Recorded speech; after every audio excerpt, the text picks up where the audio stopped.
Hi, my name's Jody Troop. I'm here in Redondo Beach to attend the Kortum technique. I had read John's book and it was really interesting, but I wanted to get some classroom training. So I came and I'm pleasantly surprised after the first day to see that I can actually recognize some of these health indicators. So I'm looking forward to today's class and I will get back to you later.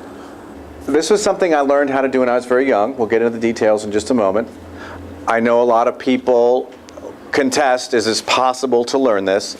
And what I want to do is introduce you to Cliff Young, who's in the back of the room. Now, Cliff and I met a number of years ago at a workshop. You want to come up? Just come on up. Cliff's going to say a few words to you.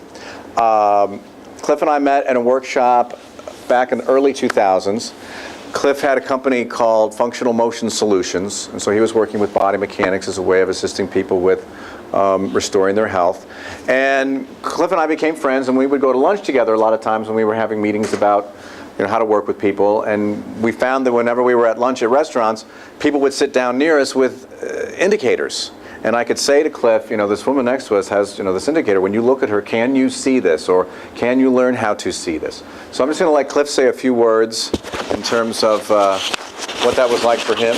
Okay, sure, that'd be great.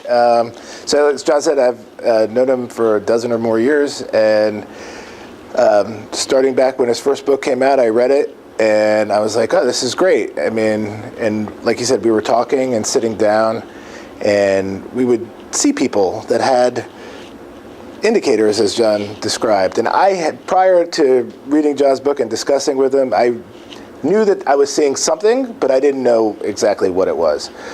So I was really excited. We sat down one day and I'm like, oh my goodness, that person looks just like my aunt.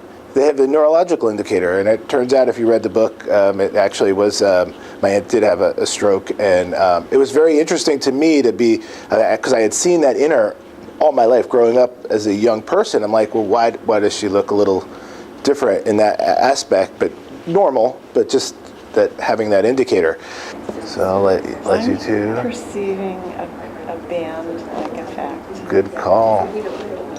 Good call. I think you're onto something, Debbie. And Jody, do you see what Debbie's talking about?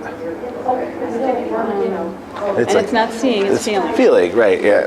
But it's light. Your hair back. But it's on the one side, right? So once she pulls it back, you can kind of, it goes across, and it's fairly narrow and thin, but it's a tension around there. It's not like it's this huge thing. It's a small tension that you can see, like feel. I should say feel to make sure that we yeah. So and do you want to share anything about that with us, or do we know anything about that, or is there anything history? Had Lewy body dementia, and so we've done the genetic testing for Parkinson's, and so that's why I had asked that question. And I do have a little tremor when I'm stressed. Right. Okay. Did the genetic test for Parkinson's reveal anything? For me, there's a big possibility. Yeah. Okay.